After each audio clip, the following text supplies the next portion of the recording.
हिमाचल प्रदेश विश्वविद्यालय द्वारा घोषित बीए तृतीय वर्ष सत्र 2024 से 25 के परीक्षा परिणाम में सोलन की बेटी रामणीक अटल ने प्रदेश भर में प्रथम स्थान प्राप्त कर अपने परिवार, शिक्षकों और जिले का नाम पूरे प्रदेश में रोशन किया है।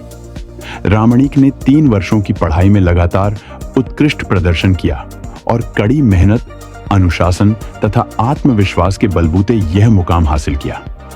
उनकी इस सफलता से यह सिद्ध होता है कि समर्पण और दृढ़ संकल्प से किसी भी लक्ष्य को प्राप्त किया जा सकता है।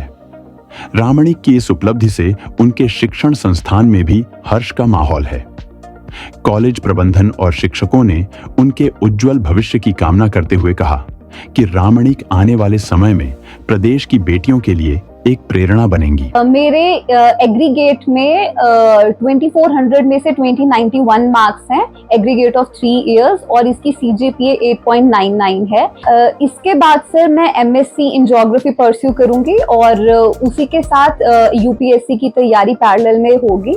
तो फाइनली जो टारगेट है वो UPSC का है। इसमें आपको एक प्रैक्टिकल नॉलेज डेवलप करना बहुत ही जरूरी हो जाता है। मतलब एक कंसिस्टेंट स्टडी के साथ साथ ऐसा नहीं है कि आपने एक चीज पढ़ी और आप उसको याद करके लिख देंगे, नहीं, आपको उस चीज को अच्छे से समझना पड़ेगा और उसके बाद आप उसको वहां पे इम्प्लीमेंट करते हैं। रही बात जो 3 घंटे वाली है कि उसके अंदर बहुत ज्यादा लेंथी पेपर होता है, तो आपको एक स्पीड मेंटेन करनी पड़ती है ऑल ओवर द पेपर। तो इवन हमारे एक सर होते थे, वो भी कहते थे कि आपका जो कंपटीशन है वो टाइम के साथ है, चाहे वो कोई भी एग्जाम हो।